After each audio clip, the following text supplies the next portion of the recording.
yang jadi hiburan masyarakat bukan karena Formula E ini akan menjadikan hiburan dari mobil listrik, tapi yang jadi hiburan adalah kontra dan juga pro terkait perpolitikan. Karena dari saja hal ini dicanangkan, begitu banyak kritik yang bermunculan. Yang terbaru dikritik ada terkait kenapa tiket belum dijual, kenapa sirkuitnya belum jadi. Ini ada apa sih dengan Formula E? Ini bagaimana, langsung saja saya akan tanyakan dengan narasumber saya yang hadir di sini, bahkan juga yang tersambung lewat Zoom. Nah, di sini di studio TV One ini sudah hadir Pak Gilbert Simajuntak dari PDIP. Karena saya nanti mau tanya dari PDIP ini bagaimana, karena tinggal menghitung hari ya Pak Gilbert. Selamat malam. Betul, selamat malam Mbak Caca. Selain itu juga saya pemirsa sebenarnya masih menunggu Mas Syarif untuk datang ke studio TV One, karena Anda tahu jalanan di ibu kota akhir-akhir ini begitu macet luar biasa.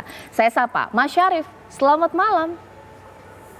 Selamat malam, Assalamualaikum Mbak Caca, Pak Gilbert, selamat malam. Tidak mengapa ya, meskipun ini gambarnya dinamis tapi tidak mengurangi saya mau tanya nih Mas Syarif. Mas Syarif, sebenarnya bagaimana sih ya progres dengan Formula E? Karena mungkin saking cintanya nih masyarakat, ditunggu detik per detik, sampai timeline pun ditungguin, belum dijual tiketnya, sirkuitnya belum jadi, ini bagaimana?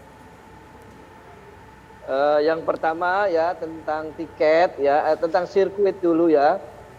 Jumat yang lalu saya meninjau sirkuit ya, progresnya sudah angka mendekati 90 ya, dan dikatakan oleh Vice Presiden itu sekitar awal April sudah menjadi 100%. Itu sirkuit dulu. Kemudian soal tiket, tiket akan bisa launching manakala sirkuitnya sudah 100%. Kan akan dihitung berapa kapasitas yang fixed, yang pasti untuk jumlah penonton. Jadi karena itu mohon bersabar ya, pertengahan April atau awal Mei sudah bisa launching tiket. Oke. Jumlah penonton ini juga dikurangi ya Mas ya. Itu apa sih yang menjadi landasan dari pertimbangan mengurangi jumlah penonton? Itu sebetulnya Mbak Caca, saya ingin tegaskan lebih dahulu nanti supaya tidak salah paham ya. Harusnya sepatutnya yang menjelaskan soal ini adalah panitia atau penyelenggara Formula E. Tetapi kalau saya dengan tanda petik dipaksa untuk menjelaskan, saya hanya bisa menyampaikan gambaran umum saja. Mengapa jumlah tiket itu direvisi ya?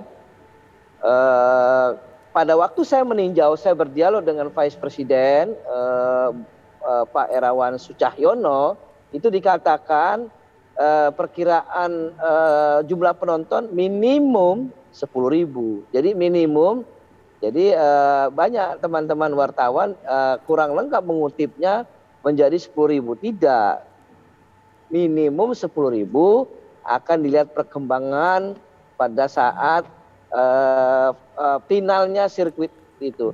Maka ada misalnya klarifikasi dari pihak Jakpro, kalaupun ada revisi angkanya sekitar 35.000 sampai 40.000. Tetapi kalau sampai jumlah di atas 40.000 sepertinya tidak tercapai. Karena apa? Karena kapasitas area di sirkuit itu tidak memadai. Itu pertimbangannya Mbak Caca. Oke, kalau dari Pak Gilbert sendiri bagaimana? Ada masalah dengan mengurangi jumlah penonton? Kalau misalnya nontonnya online dan juga berbayar, harusnya nggak masalah dong, atau bagaimana? Ini pertanyaan yang menarik sebenarnya dari Mbak Caca ini.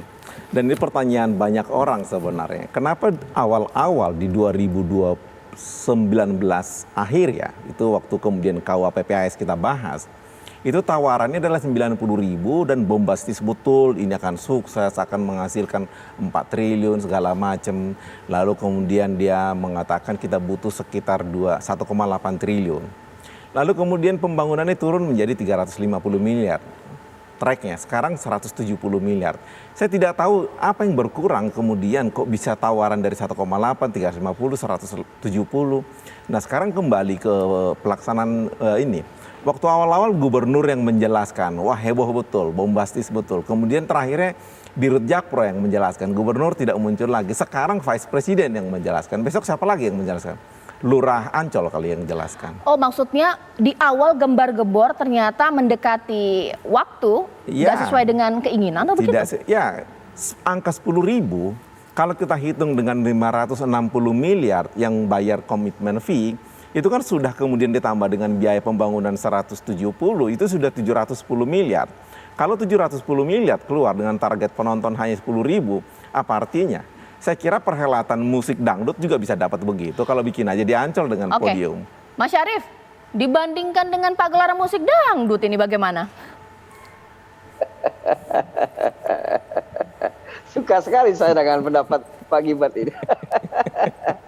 Lebih baik pada pagelaran musik dangdut. Nah seperti itu. Dan ini kan kita ada plan dan di dalam proposal itu memang disebut ada 90.000 kemudian 50.000 ya. Tetapi kan harus dilihat historisnya Mbak Caca. Bagaimana pergerakan ya, perubahan tempat itu kan akan mempengaruhi. Nah itu harus disikapi secara objektif dong. Kalau tidak melihat perubahan-perubahan itu akan tercapai itu 90.000 seperti itu atau 50.000. Nah kemudian di dalam penghitungan seringkali Pak Giro penghitungan dikatakan merugi dan lain, sering harus ditegaskan lagi di dalam penyelenggaraan event-event proses seperti Jakarta ya Indonesia ini tidak ada keuntungan yang didapat di tahun pertama, tidak ada. Saya ingin bukti, sampaikan kepada saya bukti bahwa setiap penyelenggaraan event itu akan untung di tahun pertama. Dengan perbandingan tadi dikatakan investasi yang hampir lebih dari 700 miliar, kemudian pendapatan dari tiket sekian. Itu kalau hitung seperti itu tidak akan ketemu. Harapan kita sudah adalah bisa dipastikan bahwa di tahun pertama ajang ini tidak akan untung memberikan pemasukan untuk daerah atau bagaimana? Iya, ya sudah dikatakan ini sejak awal tidak mungkin karena ada efek domino yang kita harapkan. Jadi ada pendapatan langsung, ada pendapatan yang tidak langsung. Yang kita harapkan adalah efek domino dari pagelaran itu, Mbak Caca. Oke. Bagaimana Pak Gilbert? Nggak untung udah. Memang waktu dikatakan 50.000 itu sudah ditetapkan di Ancol. Jadi bukan kemudian 50.000 itu sebelum di Ancol, itu udah di Ancol. Kemudian direvisi menjadi 10.000. Saya curiga sebenarnya mereka tuh waktu awal-awal itu memperkirakan ini bisa dibangun 50.000. Tetapi dengan kondisi tanah yang begitu berat, saya kira mereka juga takut dengan jumlah penonton, lalu kemudian fondasi daripada trek ini tidak mendukung dan kemudian terjadi masalah begitu. Itu dugaan saya. Tetapi kalau dikatakan semua Formula E itu merugi di tahun pertama, kerugiannya itu berapa? Kalau kerugiannya 700 miliar seperti sekarang saya perkirakan, karena dari 710 pengeluaran, penjualan tiket hanya 10 miliar. Pak Syarif pernah mengatakan dari hak siar, tetapi berapa hak siarnya? Semua serba narasi, tidak pernah muncul angka. Kita tahu bahwa bukti itu lebih baik dengan angka daripada kata-kata. Kan ada bahasa Latin yang mengatakan bukti lebih kuat daripada, bukti lebih terang dari cahaya. Probationes beden esse luce clariores. Jadi cahaya itu nggak ada apa-apanya dibandingkan bukti. Kalau Pak Syarif selalu mengatakan untung segala macam, berapa pemasukannya daripada hak siar. Kalau hanya narasi kan kita tidak tahu, tetapi tampilkan dong angkanya. Oke. Nanti sesaat lagi saya akan tanya kepada pengamat kebijakan publik Pak Rian Nugroho untuk melihat ini sebenarnya kalaulah ada sebuah kebijakan inginnya sih memang bagus memberikan masukan untuk daerah, efek domino secara ekonomi, membuat bangga Indonesia. Tapi ternyata dalam perjalanan ini tidak sesuai yang diinginkan.